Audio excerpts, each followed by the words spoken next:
Je n'ai plus de miroir, et c'est peut-être mieux ainsi. Je n'ai plus envie de voir ce visage qui me rappelle tout ce que j'ai perdu. Alors je le cache. Sous ce tissu, je respire à moitié, mais je me sens moins nu devant le monde. Les gens ne comprennent pas. Ils pensent que je me cache par religion ou par folie. Mais non. Je me cache pour ne pas que mes enfants me reconnaissent. Ils sont quelque part, peut-être à l'école, peut-être dans une famille qui les aime un peu. Et moi, je suis ici, dans cette rue qui ne sent plus rien. Je ne veux pas qu'ils me voient comme ça. Je veux qu'ils gardent en mémoire une autre femme. Celle qui chantait pour les endormir. Celle qui préparait des crêpes le dimanche. Pas celle qui tend la main en silence. Je m'appelle Nadia. Enfin, je m'appelais Nadia. Aujourd'hui, plus personne ne m'appelle par mon prénom. Je suis madame. Madame s'il vous plaît. Ou juste la dame avec le voile noir. J'ai appris à répondre au silence, à la pitié, à l'indifférence. On finit par s'y habituer. Le froid, la faim, le regard des autres, tout ça devient normal à force. Mais la honte, non. Elle colle à la peau comme une ombre. Avant, j'avais une vie ordinaire. 3 enfants, un petit appartement, un mari qui rentrait parfois ivre, parfois tendre. Je travaillais dans une cantine d'école. Je servais les repas des enfants pendant que les miens mangeaient à la maison avec leur père.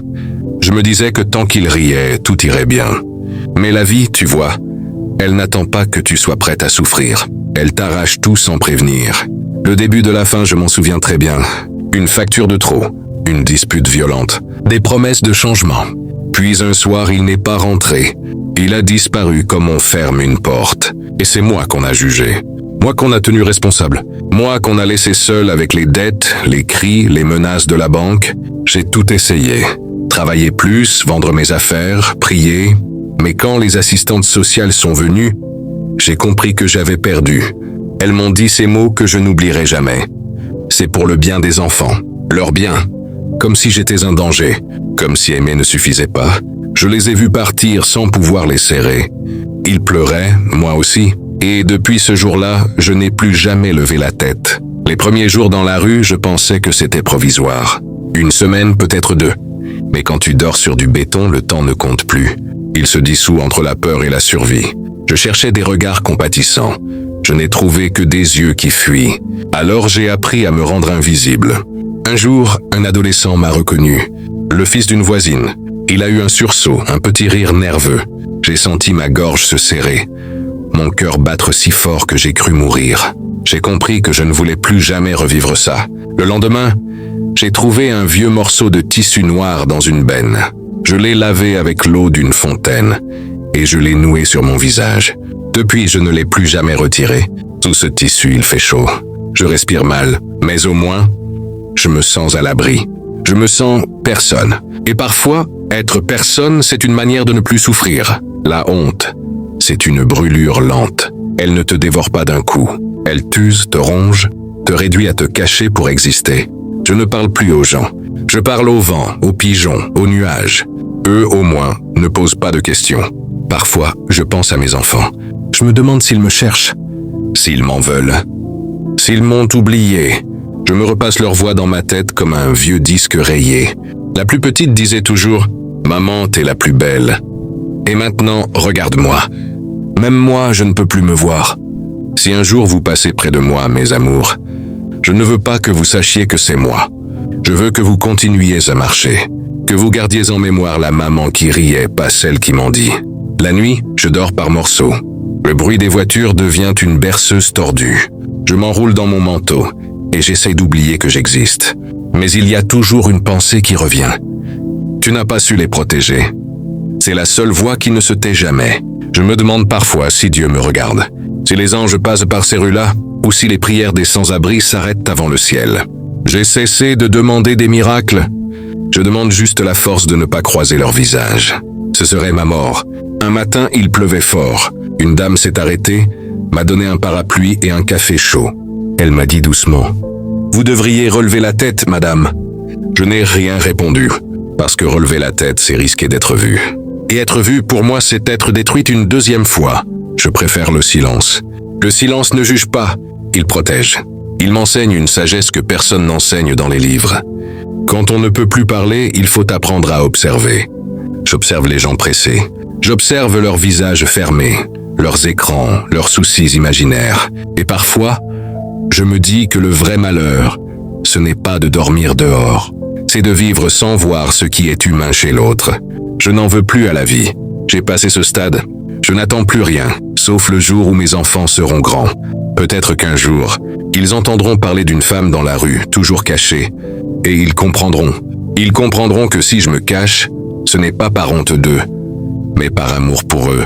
Je veux qu'ils réussissent, qu'ils marchent droit, qu'ils ne portent pas la croix de ma misère.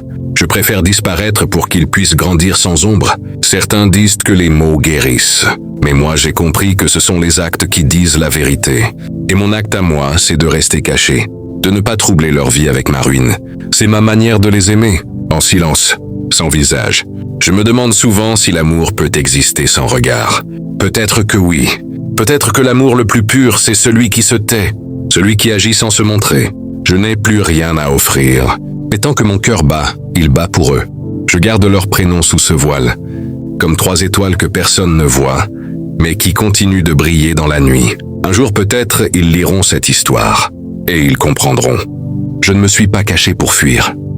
Je me suis caché pour vous protéger de ma honte, parce que je vous aime plus que ma propre dignité.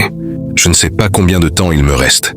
Parfois, je sens mon corps faiblir, mes doigts trembler. Mais je me dis, tiens bon Nadia, tiens encore un peu. Parce que quelque part dans un monde que je n'ai plus le droit de voir, mes enfants respirent encore. Et tant qu'ils respirent, moi aussi. Je ne veux pas qu'on m'aide. Je veux juste qu'on me laisse disparaître dignement. Les gens passent, me jettent quelques pièces, parfois un sourire. Mais moi, je ne veux plus de regard. Je veux juste garder ce dernier bout d'anonymat comme un secret sacré. Parce qu'une mère sans visage, c'est encore une mère. Et même dans la honte, il y a de l'amour. Je m'appelle Nadia. Et si vous croisez un jour une femme au visage caché, ne la jugez pas. Peut-être qu'elle se cache pour protéger ce qu'elle aime le plus au monde. Parce que moi je me suis caché non pas pour survivre, mais pour aimer en silence. Je ne sais pas combien de temps s'est écoulé depuis que je vis dehors. Les jours et les saisons se mélangent comme des draps sales. L'été brûle, l'hiver casse les os. J'ai fini par ne plus compter. Peut-être 3 ans. Peut-être plus. Le temps, quand on a honte, devient un brouillard. Je croyais que plus rien ne pouvait changer. J'avais accepté le silence, la solitude, le froid comme des compagnons fidèles. Mais un matin, quelqu'un s'est arrêté. Pas pour me donner une pièce ni un café. Il s'est juste assis là, à côté de moi, sans un mot. Au début, j'ai cru qu'il voulait se moquer. Alors j'ai baissé encore plus la tête, j'ai resserré mon voile, mais il est resté longtemps. Tellement longtemps que j'ai fini par dire « Qu'est-ce que vous voulez ?» Sa voix était calme, douce, presque fatiguée. « Rien. Juste vous écouter si un jour vous avez envie de parler. » Ces mots m'ont troublé. Je n'avais plus entendu de voix parler à moi depuis des années. D'habitude, on me parle sur moi, à propos de moi, mais jamais à moi. C'est différent. C'est humain. Les jours suivants, il est revenu. Toujours le même banc, toujours le même silence. Il s'appelait Karim, un bénévole, je crois. Mais il n'avait pas la façon des bénévoles qui distribuent et s'en vont. Il restait. Parfois, il ne disait rien. Parfois, il me racontait des histoires de gens qui l'aidaient. Pas pour comparer, juste pour me rappeler que j'existais encore. J'ai mis longtemps à lui parler. Peut-être des semaines. J'avais peur. Peur que ma voix, si longtemps enfermée, sorte et me détruise. Mais un soir, alors que la pluie tombait fort et que le vent essayait d'arracher mon voile, j'ai parlé. Vous voulez savoir pourquoi je cache mon visage ? Il a levé les yeux sans insister, juste un regard de respect. Seulement si vous voulez me le dire. Alors j'ai ouvert ma mémoire, et les mots sont sortis comme une digue qui cède. J'avais 3 enfants. Ils étaient tout pour moi. Et je les ai perdus. Je lui ai raconté la pauvreté, la fuite du mari, les dettes, l'assistance sociale. Je lui ai dit la honte, la peur d'être reconnu. Je lui ai raconté ce moment où un adolescent m'a vu fouiller les poubelles. Et comment, à ce moment-là, j'ai décidé de disparaître du regard du monde. Il m'écoutait sans m'interrompre. Ses yeux brillaient, mais il ne pleurait pas. Il avait ce silence profond, celui de ceux qui comprennent sans juger. Quand j'ai fini, j'ai eu honte d'avoir parlé. J'ai voulu remettre le tissu plus serré, comme si mes mots pouvaient me démasquer. Mais il a dit doucement, « Ce n'est pas la honte que vous cachez, c'est votre amour. Cette phrase m'a coupé le souffle. Parce que c'était vrai. Je me suis caché pour ne pas blesser mes enfants, pas pour me protéger de moi-même. Je me suis caché par amour. Mais je n'avais jamais su le dire ainsi. Les jours ont passé, et il est revenu encore. Toujours le même calme. Il ne me posait jamais de questions. Mais parfois, il déposait une pomme, un carnet, un stylo. Un jour, il m'a dit « Écrivez ». Même si personne ne lit. Ça soulage. Au début, je ne savais pas quoi écrire. J'ai oublié comment on commence une phrase. Puis j'ai écrit leur prénom, juste leur prénom. Et j'ai pleuré, des larmes silencieuses, qui ne servaient à rien mais qui lavaient un peu la honte. Chaque soir, j'ajoutais une ligne. Pas des phrases, juste des bouts de moi. Je vous aime. Je suis encore là. Je vous regarde sans être vu. C'était ma façon de respirer à nouveau. Un matin, Karim est venu plus tôt que d'habitude. Il m'a tendu une lettre. « C'est pour vous. » De qui? D'une assistante sociale? Elle a entendu parler de vous. J'ai hésité à la prendre. Les papiers officiels, pour moi, c'est toujours synonyme de peur. Mais il m'a dit « Lisez, vous n'avez rien à perdre. » J'ai ouvert la lettre avec des mains tremblantes. C'était une proposition d'aide, un hébergement temporaire, un centre pour femmes isolées. J'ai ri. Un rire amer. Vous croyez que je peux redevenir quelqu'un? Il m'a regardé longuement. Vous n'avez jamais cessé d'être quelqu'un. Vous vous êtes juste effacé pour aimer. Cette nuit-là, je n'ai pas dormi. J'ai regardé les étoiles et pour la première fois depuis des années, j'ai pensé à mon visage. Je me suis demandé à quoi je ressemblais maintenant. Les rides, les cernes, la fatigue, mais aussi à ce qu'il restait de la femme d'avant. De la mère, de Nadia. J'ai eu envie de me voir. Pas par vanité, mais par vérité. J'avais besoin de savoir si j'existais encore derrière ce voile. Alors, au petit matin, j'ai marché jusqu'à la fontaine, celle où je me lavais les mains parfois.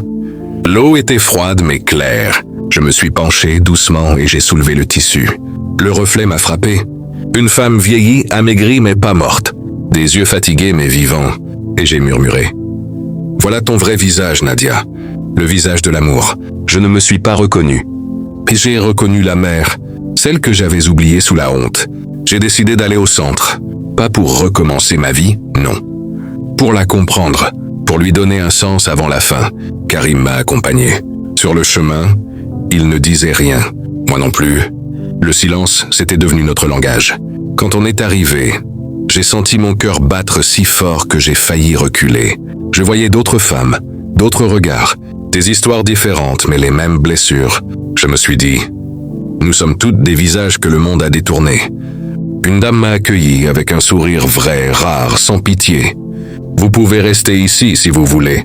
Je lui ai répondu, je ne veux pas rester longtemps, juste le temps de respirer. Elle a compris. Le soir, dans ce lit propre, je n'ai pas dormi tout de suite. Le silence n'était plus le même. C'était un silence de paix, pas de peur. Je sentais le tissu posé à côté de moi sur la chaise.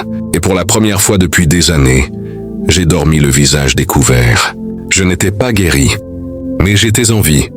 Les semaines m'ont passé. Je me suis mise à parler avec les autres femmes. Certaines avaient fui la guerre, d'autres la violence, d'autres juste la misère. Chacune portait sa croix, mais ensemble, on la rendait plus légère. Je leur ai parlé de mes enfants, de ma honte, de ce voile. Elles m'ont écouté comme on écoute une sœur.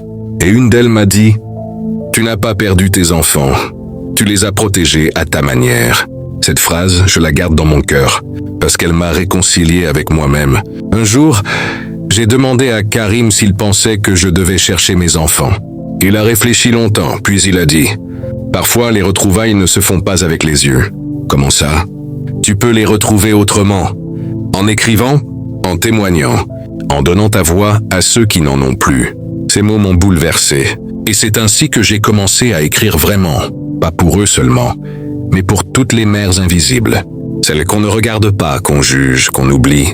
Chaque soir, je remplis un cahier, je raconte la honte, le froid, la peur, mais aussi la tendresse, le courage, la dignité. Je me dis que peut-être un jour, mes enfants tomberont sur ces mots, et qu'ils comprendront. Votre mère n'a jamais cessé de vous aimer. Elle s'est seulement cachée pour vous laisser grandir sans la voir tomber. Aujourd'hui, je marche parfois dans la rue sans voile. Pas tous les jours, mais certains. Je regarde les visages. Je croise des enfants qui rient, et j'imagine que ce sont les miens. Je ne pleure plus. Je souris un peu. Je sais qu'ils sont quelque part, vivants, peut-être heureux. Et c'est tout ce que je voulais. On dit que les actes confirment la sincérité. Alors voici le mien. Je témoigne, pas pour qu'on me plaigne, mais pour qu'on entende ce que beaucoup vivent en silence. Je veux qu'on sache que derrière chaque femme voilée par la honte, il y a un cœur qui bat encore. J'ai mis des années à comprendre que la honte n'est pas un péché, c'est une cicatrice. Et une cicatrice, c'est la preuve qu'on a survécu. Je ne sais pas si mes enfants liront un jour ces lignes, mais si c'est le cas, je veux qu'ils retiennent une seule chose. Je me suis caché, non pas pour disparaître, mais pour vous aimer autrement. Je me suis tu, non pas par faiblesse, mais pour que vos vies ne soient pas marquées par ma chute. Aujourd'hui, quand on me demande qui je suis, je réponds simplement « Je suis une mère, pas sans abri, juste sans visage. » Et c'est assez, parce qu'au fond, même dans le silence, même dans la rue, même dans la honte, il reste toujours une voix, et cette voix, c'est la mienne, celle d'une mère, celle d'une femme, celle d'un être humain, sans abri, pas sans voix,